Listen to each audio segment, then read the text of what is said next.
Eu vou convidar agora o repórter Tiago Melo para trazer aqui informações para nós. Tiago, seja bem-vindo, boa tarde, meu caro. Olá, Joelson, boa tarde a você, boa tarde a todos. Tudo boa tarde. Bom, Tiago, vamos falar a respeito de alguns casos, alguns episódios policiais que, infelizmente, têm agitado o estado do Piauí. 2 deles no norte do estado. Primeiro caso, Isadora Mourão, Tiago Melo. A advogada de defesa, ela concedeu uma entrevista falando que não existia provas periciais que colocassem João Paulo, irmão de Isadora Mourão, a advogada morta dentro do seu escritório, dentro de casa, na cena do crime. Falou isso na semana passada, após a audiência de instrução. Exato. Lá do processo. Pois é, hoje a polícia se manifestou. E a mãe falou em juízo que ela tinha sido autora sozinha do crime. Tirando o filho lá da cena do crime. Pois é, mas a polícia se manifestou após essa declaração dos advogados, ou da advogada de defesa dos dois, e a polícia sustenta aquilo que foi produzido dentro do inquérito, inclusive do trabalho pericial, técnico pericial, de que os dois estavam na cena do crime.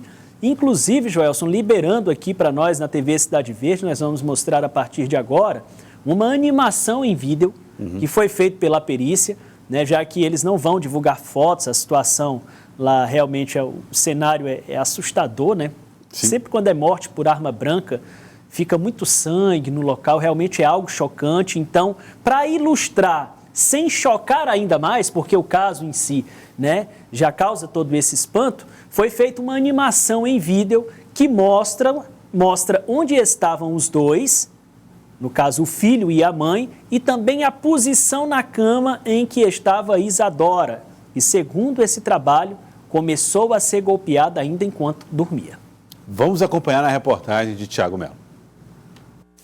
A reprodução ilustra a versão sustentada pela polícia. O homem representa João Paulo Mourão.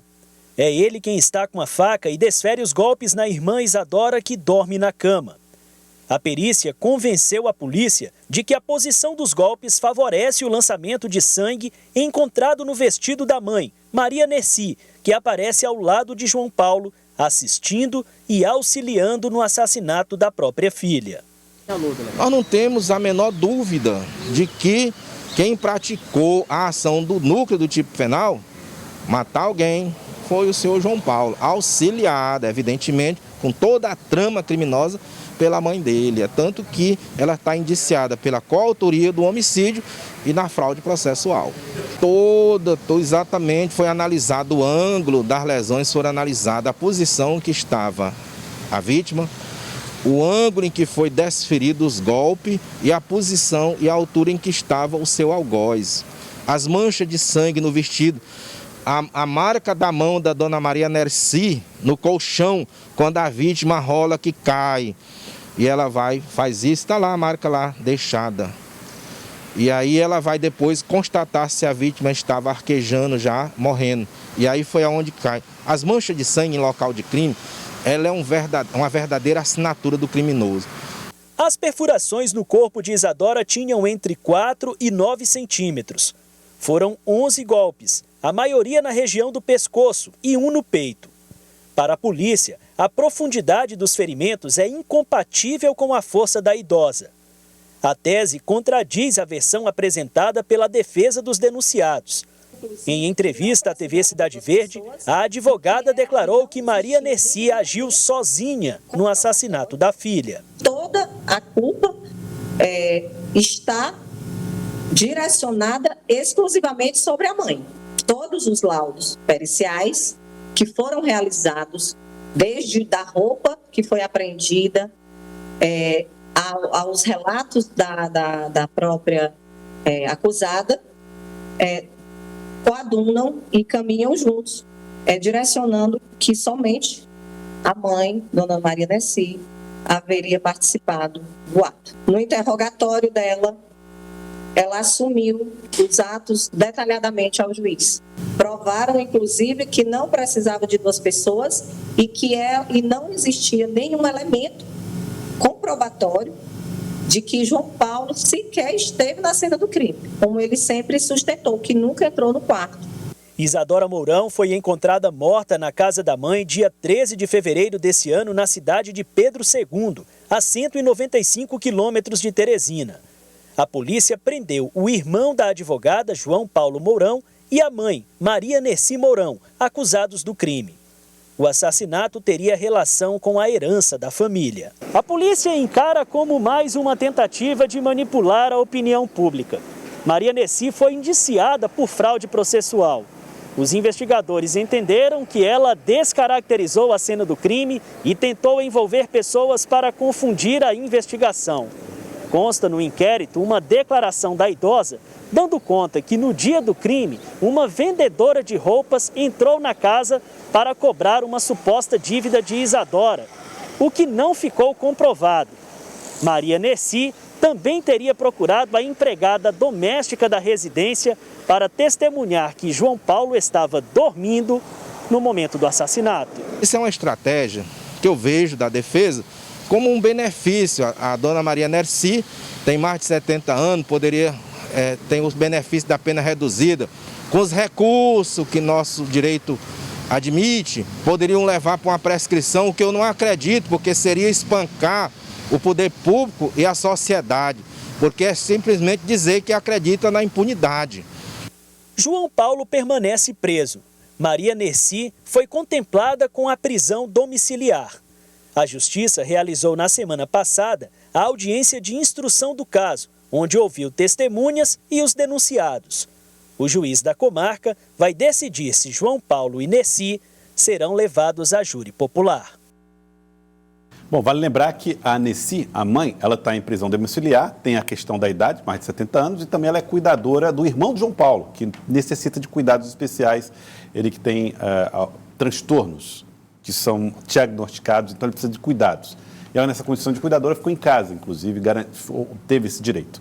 Bom, a advogada disse que ele não estava, a polícia garante que estava. Vamos ver aí essa imagem que veio na reportagem do Thiago Mello, que é a animação que mostra exatamente a dinâmica de como é que foi esse crime, onde estava cada um das 3 pessoas que, segundo a polícia, estavam no quarto no momento que o crime aconteceu.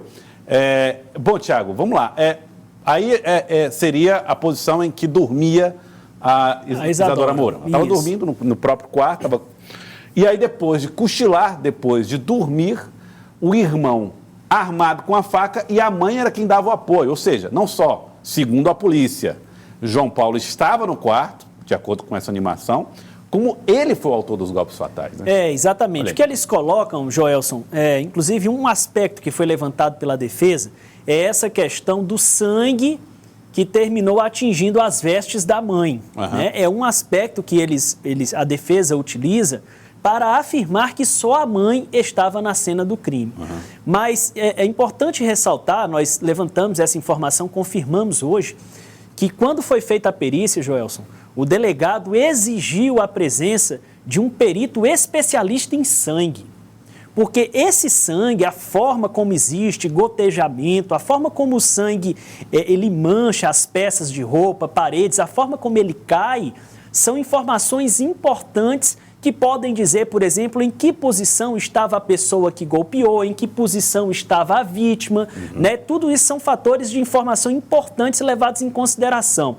E o que eles colocam, Joelson, é que eu vou me aproximar aqui, Pois é, vontade. De acordo com o que diz a polícia, o ferimento que foi feito na Isadora, ele gerou um ângulo de sangue, né? Que no caso, o sangue terminou sendo projetado para a roupa da mãe que estava ao lado do João Paulo. Ou seja, né? Então, essa é a explicação que... Ou seja, a pessoa que foi atingida pelo sangue não estava tão perto, mas estava do lado, porque era assim que ele se projeta. Enfim, a ciência aplicada aí às investigações. E não necessariamente ela que aplicou o golpe. Isso é o que diz a polícia. É importante a gente ressaltar aqui, né? Nós estamos tratando de versões, assim como mostramos na semana passada da defesa, estamos colocando a versão da advogada. O que acontece depois desses primeiros golpes, Joelson?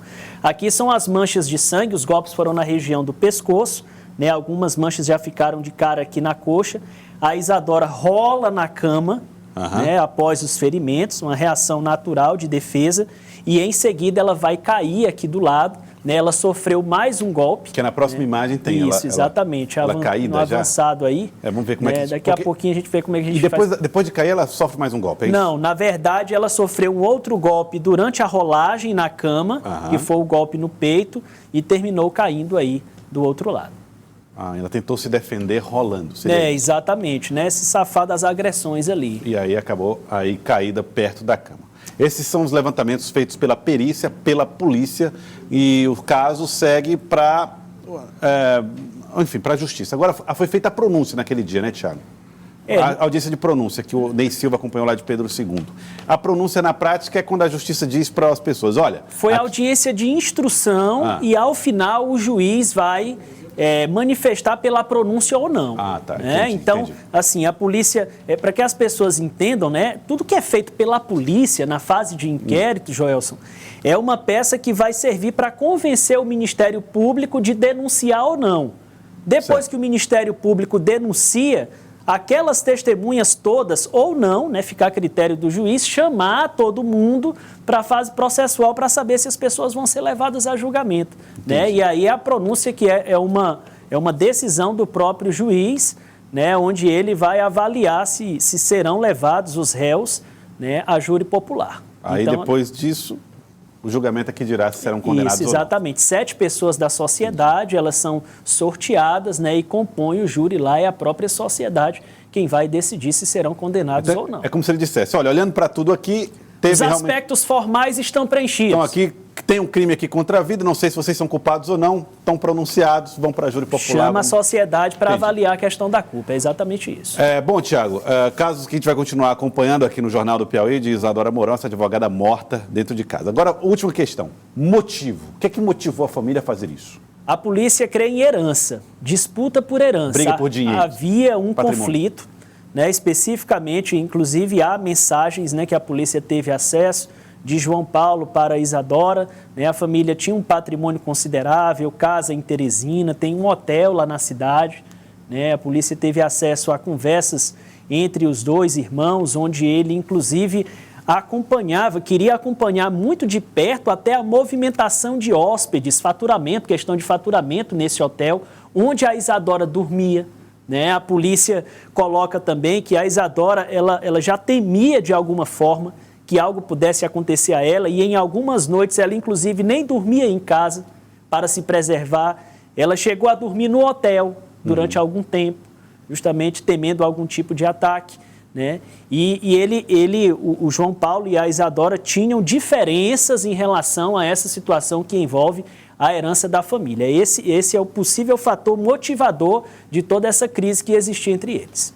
Lembrando que a versão aqui apresentada é a da polícia, assim como nós apresentamos a versão da defesa de João Paulo, que diz que João Paulo sequer estava lá na cena do crime. Aí a justiça, ao final desse julgamento, é que vai dizer exatamente o que é que pode ter acontecido.